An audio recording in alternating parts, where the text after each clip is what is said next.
ఓట్ల చోరీపై hydrogen bomb పేలుస్తానంటూ సంచలన ప్రకటన చేసిన కాంగ్రెస్ అగ్రనేత లోక్సభ విపక్ష నేత రాహుల్ గాంధీ సిఈసి జ్ఞానేష్ కుమార్ లక్ష్యంగా తీవ్ర వ్యాఖ్యలు చేశారు. మహారాష్ట్ర రాజురా నియోజకవర్గంలో 6851 ఫేక్ ఓట్లను కలిపారని చెప్పి ఆరోపించారు. ప్రజాస్వామ్యాన్ని ఖూనీ చేస్తున్న వాళ్లను ఈసీ కాపాడుతోందని ధ్వజమెత్తారు. అధికారులకు తెలియకుండా జాబితా నుంచి ఓట్లు ఎలా పోతాయంటూ ప్రశ్నించారు. సెంట్రలైజ్డ్ వ్యవస్థ ద్వారా పథకం ప్రకారం ఓట్లు డిలీట్ చేస్తున్నారని ఫైర్ అయ్యారు. కేవలం కాంగ్రెస్ ఓటర్లే టార్గెట్ గా ఇదంతా నడుస్తోందని ఆరోపించారు Rahul Gandhi. Maharashtra, Rajura, same idea. 6,850 targeted voters added. Anand we caught deletions, Rajura we caught additions. But the basic idea is the same.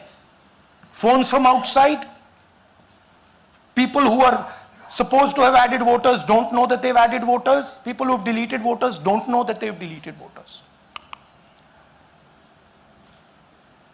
You can see, you might remember that, those names there, JW, JW, JW, JW from the last presentation. Same model.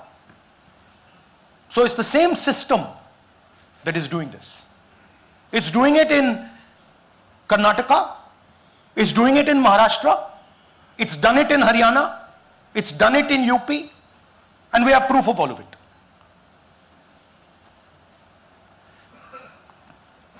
Names are being filled, addresses, the address is Sasti, Sasti, Sasti, Sasti. Name is UQ, JJW.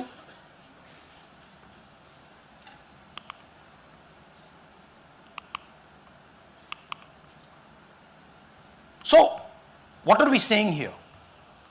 That the Chief Election Commissioner of India, Gyanesh Kumar, needs to stop protecting the people who are destroying Indian democracy. We have given you 100% bulletproof proof here. It cannot be doubted. You have seen it with your own eyes. Right? EC has to release this data of these phones, these OTPs, within a week. Karnataka CID ఓట్ల తొలగింపు వివరాలు అడిగినా EC ఇవ్వలేదు అని చెప్పారు రాహుల్. తమకు ఓట్ల తొలగింపు ఐడీల వివరాలు, ఓటీపీలు కావాలన్నారు. చాలా చోట్ల మైనారిటీలు, ఆదివాసీల ఓట్లను తొలగిస్తున్నారని, ఇవి కేవలం ఆరోపణలు కాదు, 100% ఆధారాలున్నాయని చెప్పారు. ఇప్పటికే ఉద్దేశపూర్వకంగానే లక్షల ఓట్లను తొలగించారని చెప్పిన రాహుల్, కర్ణాటక అసెంబ్లీ ఎన్నికల్లోనూ పెద్ద ఎత్తున ఓట్లు తొలగించారని తెలిపారు. కర్ణాటక ఓటర్లకు లింక్ చేసిన ఫోన్ నెంబర్లన్నీ తప్పుడువే అని పేర్కొన్నారు. కాంగ్రెస్ కు బలమున్న ప్రాంతాల్లోనే ఓట్ల తొలగింపు జరుగుతోందని దుయ్యబట్టారు. ఓట్లను తొలగించేందుకు కొందరు వ్యవస్థను హైజాక్ చేస్తున్నారని ఆరోపిస్తున్నారు. ఫేక్ లాగిన్తో ఓట్లను తొలగించారని, ఇవన్నీ ఆరోపణలు కాదు, పక్కా ఆధారాలతో చెబుతున్నామని తేల్చారు రాహుల్.